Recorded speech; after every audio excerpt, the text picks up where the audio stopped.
क्या दिव्य दर्शन है सरजू मैया का अयोध्या धाम में।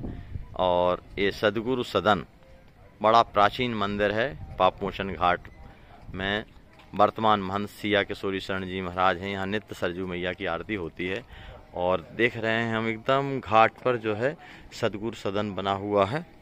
और सदगुरु सदन के दरवाजे पर जो महात्मा जी खड़े हुए हैं उनसे ही हम पूछते हैं। ये सदगुरु सदन बहुत प्राचीन आश्रम है। और महाराज जी दंडवत।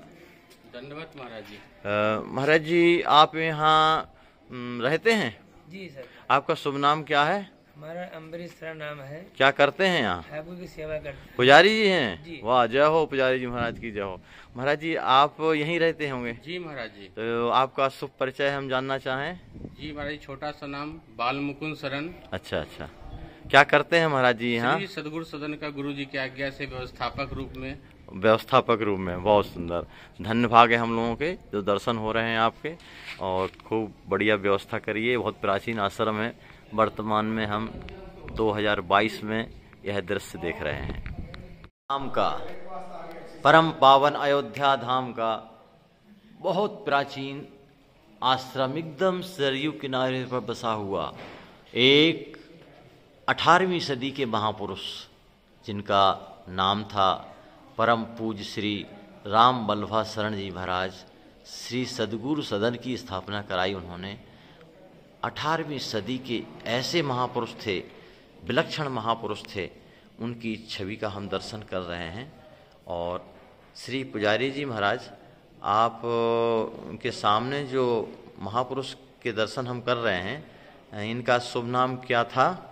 श्री श्री 108 पूज्यपाद साकेतपाद श्री स्वामी राम बल्लभा शरण जी महाराज। ये 18वीं सदी के महापुरुष हुए हैं जी। अच्छा, आइए अब हम आगे बढ़ते हैं और इनके संबंध में विशेष जानकारी प्राप्त करते हैं। किस प्रकार से इनके जीवन में दिव्य घटनाएं हुई हैं। आइए आगे बढ़ते हैं। पहले तो हम लोग ठंडी में जो पहनते थे परम पूज्य श्री राम बल्लभा शरण जी महाराज, वो कपड़े की जूती, कपड़े की पादुका देखे थे। ये देखिए, ये प्राचीन, ये 18वीं सदी की पादुका की पूजा हो रही है उनकी। इनको धारण करते थे वो पुजारी जी के हाथ में जो हम दर्शन कर रहे हैं। ये महाराज जी ये इनको पहनते थे महाराज जी। जी, स्वामी राम बल्लभा शरण जी महाराज जी का चरण पादुका है ये। उनके चरणारविंद का है, उनकी सेवा होती है। वाह वाह वाह। देखिए गुरु निष्ठों की गुरु निष्ठा कि कितनी सुरक्षित रखे हैं। नित्य पूजा होती है इनकी। और धन्य है गुरु निष्ठा के, साक्षात इनका परिपाटी ही है गुरु निष्ठा की। जय हो जय हो।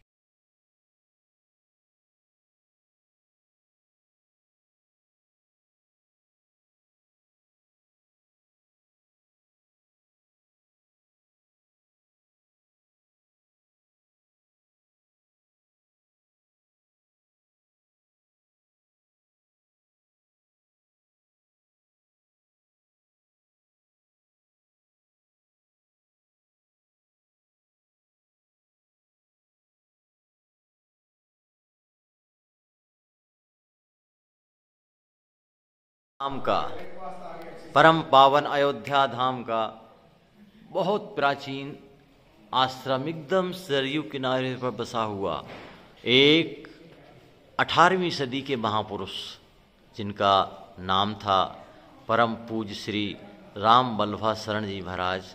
श्री सदगुरु सदन की स्थापना कराई उन्होंने। 18वीं सदी के ऐसे महापुरुष थे, विलक्षण महापुरुष थे। उनकी छवि का हम दर्शन कर रहे हैं। और श्री पुजारी जी महाराज आप उनके सामने जो महापुरुष के दर्शन हम कर रहे हैं, इनका शुभ नाम क्या था? श्री श्री 108 पूज्यपाद साकेतपाद श्री स्वामी राम बल्लभा शरण जी महाराज। ये 18वीं सदी के महापुरुष हुए हैं जी।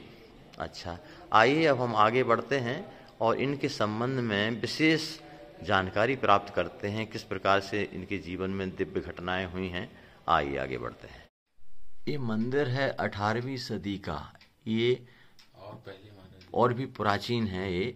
और ये इसके संबंध में गाथा है कि जो शास्त्रों में आया है कि प्रयागराज जो है यहाँ अपना पाप मोचन करने के लिए आते हैं अयोध्या में, सरयू जी में डुबकी लगाते हैं। तो इसीलिए इस घाट का नाम हुआ है। ये और सदगुरु सदन में ये जो हम दर्शन कर रहे हैं, एक विचित्र ढंग की पादुका वस्त्र से बनी हुई है। ये ठंडियों में पहनते थे श्री राम बल्लभा शरण जी महाराज। आइए हम पुजारी जी से इसके संबंध में, इन पादुका के संबंध में पूछते हैं। ये 18वीं सदी से अभी तक ये रखे हुए हैं, कितना सुरक्षित बड़े ढंग से, और पूजा होती है इनकी। और श्री पुजारी जी महाराज दंडवत, आपका शुभ नाम क्या है? बाल मुकुंद शरण, छोटा सा नाम। वाह। ये पादुका के संबंध में हम आपसे जानकारी चाहते हैं कि ये वस्त्र की बनी हुई है, ऐसा देखने में आ रहा है। तो ये किनकी पादुका है?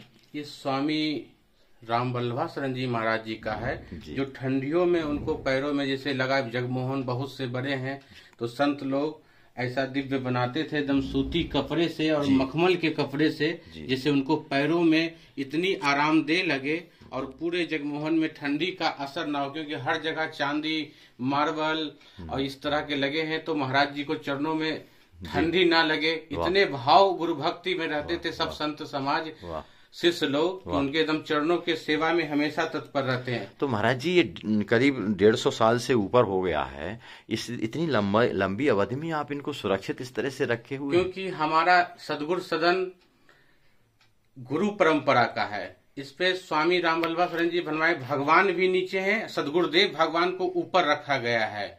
तो इसलिए गुरु परंपरा में आज भी चरणपाद का, महाराज जी का, ये सब संजोग के रखे हुए हम लोग हैं। वाह वाह। और सदियों तक रखना ही है। जी जी, बहुत सुंदर।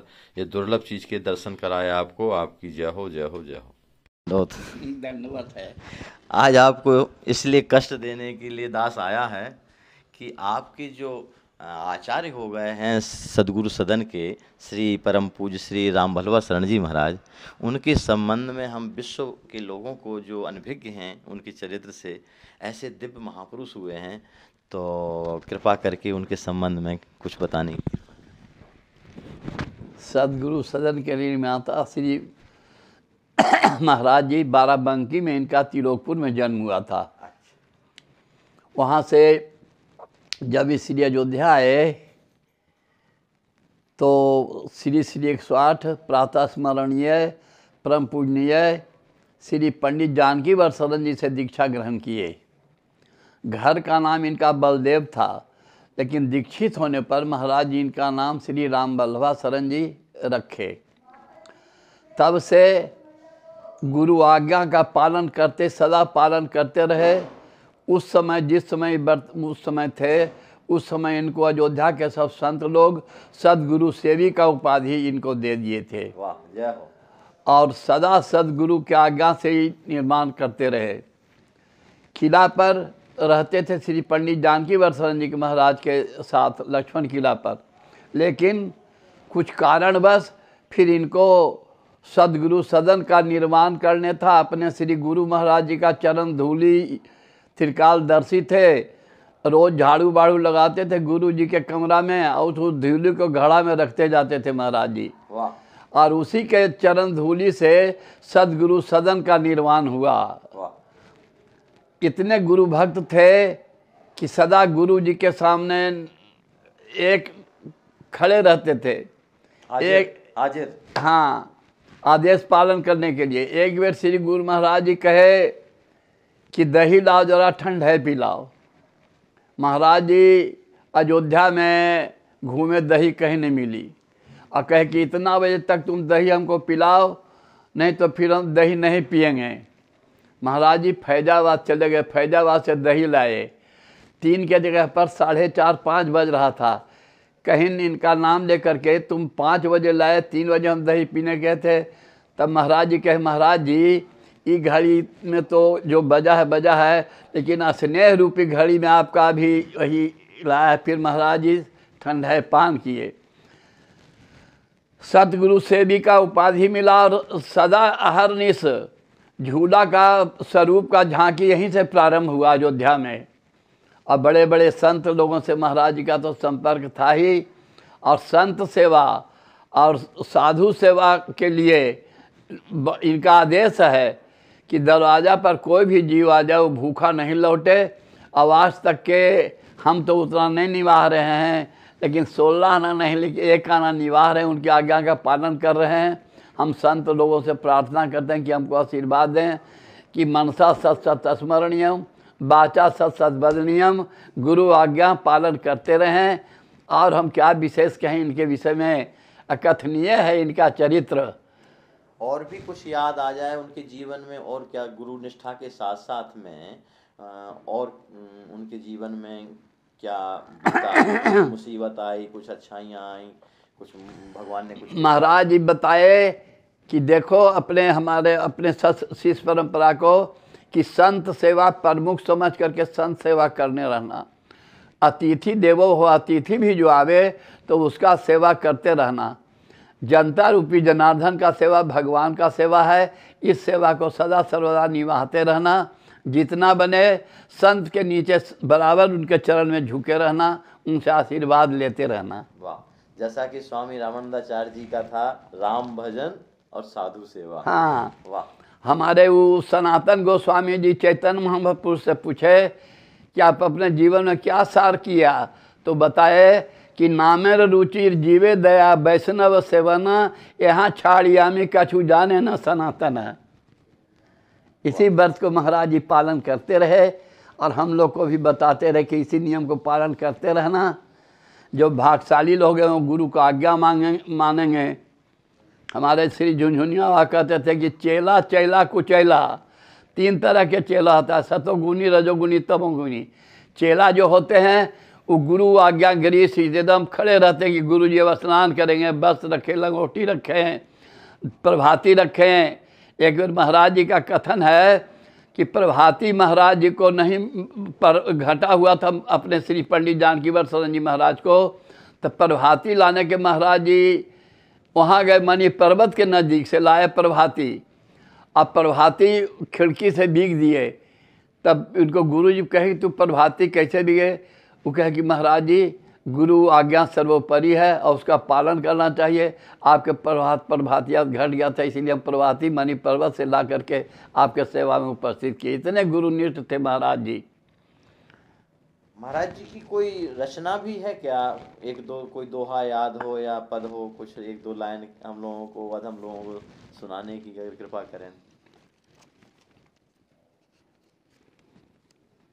कोई उपदेश का वाक्य ऐसा हो। हाँ हाँ,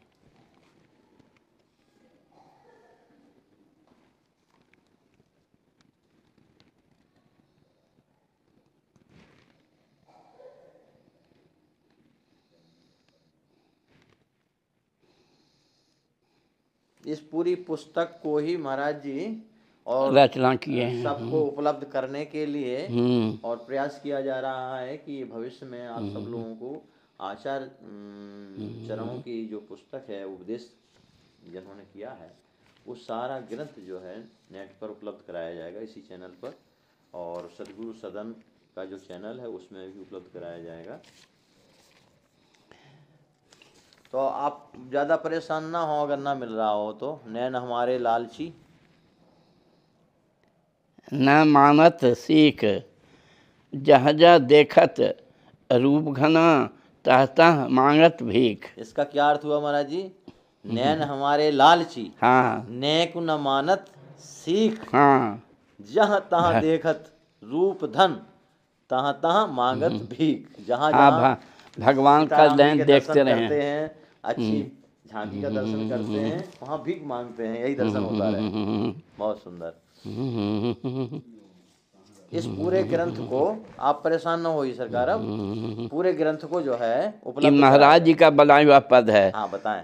भावै मोहि नाहि जगत के नतवा। इसका क्या मतलब हुआ महाराज जी? माने संसारी जो है अपना संबंधी परिवार हमको गुरु महाराज जी के सामने कुछ भाता नहीं है। ये हो हिया सीठे मीठे मुख बोलत, निस्दिन काल लगाए घतवा।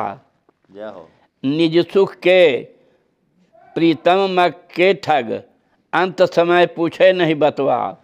हमरो लेत अधमसठ सर्वस, अपनो देत न झूरो पतवा। अति आगाध अपराधी वंचक, रंचक हूँ नहीं प्रभुपद रतवा। जय हो। राम बल्लभा शरण दुखित लखी, सतगुरु दिन्हो अभय। अभय लिखी पतवा। ये महाराज जी इसका अर्थ क्या हुआ सीधी सीधी भाषा में? माने संसारी जो लोग हैं हीठे मुख बोलते हैं जी लेकिन काल हमारे ऊपर सिर पर सवार है। जी निज माने अपने सुख के लिए जी सब लोग बात करते हैं, जी अंत समय कोई बात करता नहीं है। जी जी हमरा भी सर्वस्व ले लेता है, जी जी अब आज झूठो हमको एक पत्ता तक भी नहीं दे पाता है। जी जी अति अगाध अपराधी वंचक रचू नहीं प्रभु पद रतवा। और प्रभु के चरण में हमारा रत रहे, यही हमारा चरण है। और श्री राम बल्लभा शरण जी दुखित रखत, सतगुरु दुनिया अभय लिखी पतवा। जो गुरु महाराज मंत्र दिए वो अभय पद है, वो हमको सुहावना है। जी जी इसको पूरा पढ़ेंगे हमारे राम। हाँ और पढ़ लीजिए। पूरा ग्रंथ ही पूरा डाल देंगे। मिथिला बिन नाते ना दर से। जी जी पूरा वाह।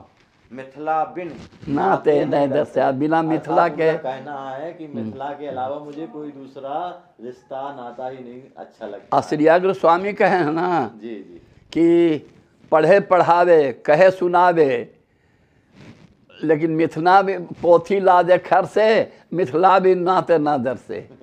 श्री अग्राचार्य जी के कई वचन है महाराज जी। आपसे महाराज जी और भी प्रार्थना करेंगे कि मिथिला जनकपुर के जो है कोई भक्तों महापुरुषों अयोध्यापुरी मस्त क्या मिथिला मुकुट। जी जी तो आपकी बड़ी कृपा हुई, आपको कष्ट नहीं दिया। कृपा नहीं कष्ट क्या, हम लोग तो कंट का किरण मार्गम तो दिया है काट जाए बद्धा कटियम। जय हो।